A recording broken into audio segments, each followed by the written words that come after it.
From the time we are born and from the time we start understanding things, our religion and our society teach us one core belief. They teach us that whatever we do in this life, we will be held accountable for it after we die. We are taught that there exists a place full of fire, a place of extreme punishment, and we call that place hell. Along with that, we are also taught that there exists another place, a place full of all those things that humans desire, enjoy, and wish for. That place is called heaven. From childhood, this belief is planted inside our minds that if we do something bad in life, if we hurt someone, if we harm someone, or if we do not live our lives according to what religion teaches us, then we are committing a sin. And for that sin, we will be punished after death. That punishment, according to religion, is hell, a place filled completely with fire, where a person will be thrown and kept forever, for eternity. But now, for just 1 minute, I want you to stop and think. Just for a moment, imagine something different. Imagine that this place which we call hell does not exist at all. Imagine that heaven also does not exist. Imagine that all the things we have been taught since childhood, hell, heaven, judgment after death, reward, punishment, imagine that none of it is real. Imagine that after death we discover that all the beliefs we carried throughout our lives were fake beliefs. If the soul truly exists, then how would that soul feel after death when it realizes that the entire belief system it followed for its whole life was based on something that never existed in the first place? Now reverse this condition completely. Imagine that while you are alive, you truly accept and believe that there is no hell, there is no heaven, and there is no judgment after death. What would happen then? You would feel free. It would feel like a massive responsibility has been removed from your shoulders. It would feel like a huge burden that you were carrying without your consent has suddenly disappeared. You would feel capable of doing anything in your life. There would be no concept of sin or reward controlling your actions anymore. You would simply do those things which you feel are right for you.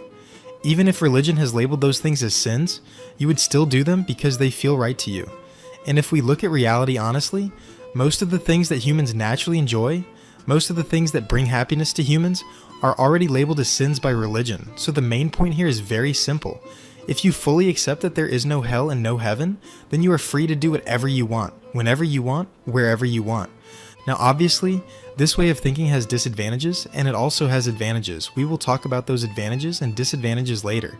But right now, there's a much more important question that needs to be asked. That question is, where did this concept of hell and heaven even come from, and why did humans connect this concept with religion?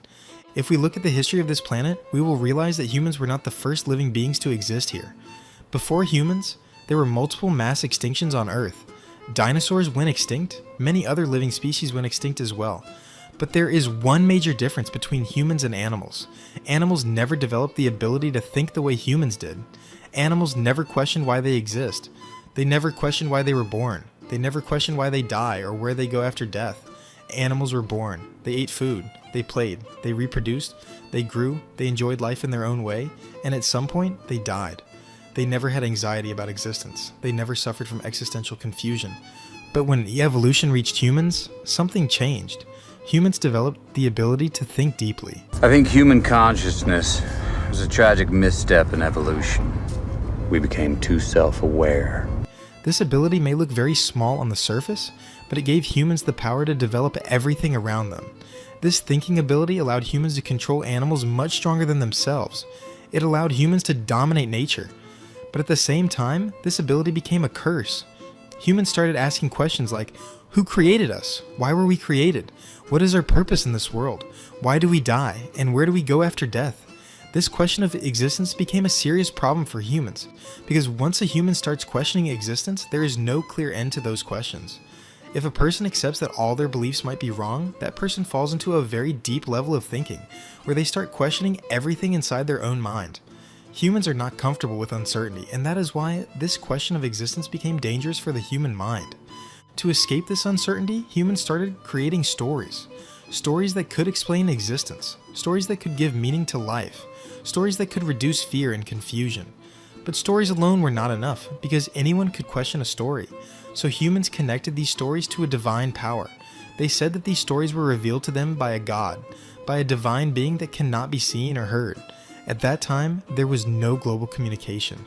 People in different regions of the world were isolated from each other. Because of this, different people created different stories based on their own thinking, their own culture, and their own environment.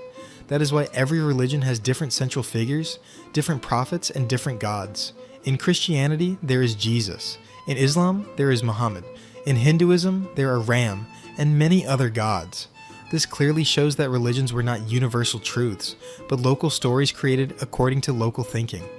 People accepted these stories because they desperately needed answers to the question of existence. And this is how religion developed. Religion answered one problem, which was the question of existence.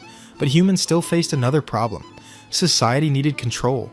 Early human societies were violent and uncivilized. People lived in forests. They did not wear proper clothes. They ate raw food. They harmed each other without consequences. To create a civilized society, rules were needed. So humans created rules. And once again, they connected these rules to divine power. They said that God commanded these rules. God forbade certain actions. But there was still a problem. Why would people follow these rules? Humans do not follow rules unless there is fear involved. Without fear, rules mean nothing. So religion introduced the strongest tool of control, hell and heaven. People were told that if they follow religious rules, they will go to heaven after death, where they will get everything they desire. And if they break those rules, they will go to hell, where they will suffer forever. The most effective part of this system was that all rewards and punishments were placed after death. Since no one comes back from death to confirm anything, this system could never be proven wrong. If the concept of hell and heaven were removed from religion, the majority of religious believers would stop believing. Because religion does not operate on truth alone. It operates on fear.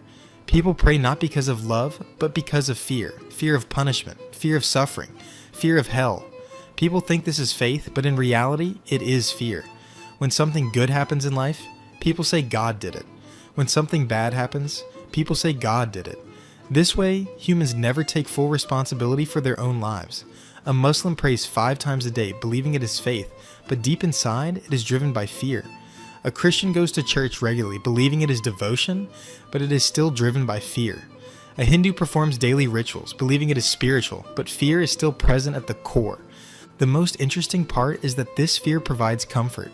Religion is designed in such a way that actions done out of fear create a feeling of peace inside the human mind.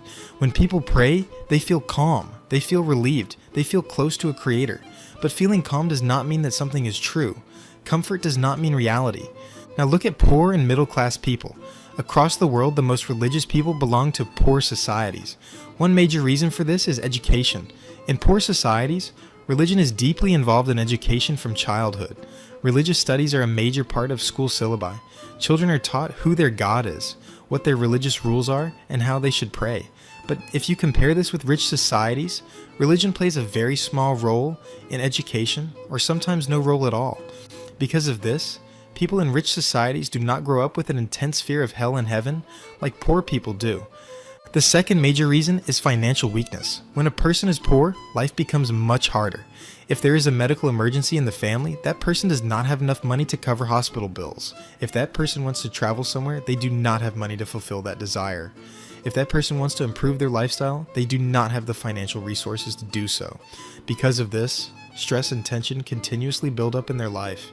Now, when a person is under extreme stress and pressure, they either fight harder to improve their situation, or they look for an alternative way to relieve their mental pain.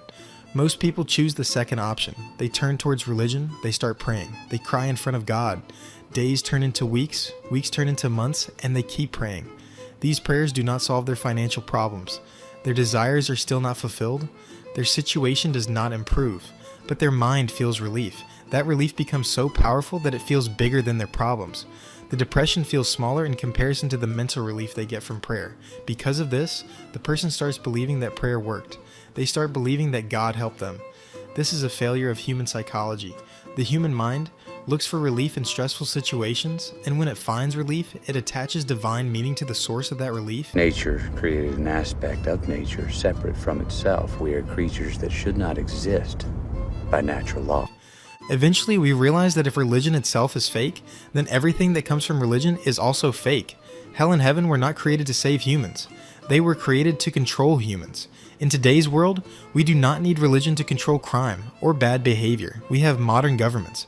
We have laws. We have police. We have institutions. If we want to stop criminal behavior and protect society, modern systems already exist. We do not need religion anymore to control ourselves. I want to end this with a thought that always stays in my mind. A man can do anything if he truly believes that there is no God watching him. Think about this deeply. If hell and heaven disappeared tomorrow, would you still believe, or would you finally be free?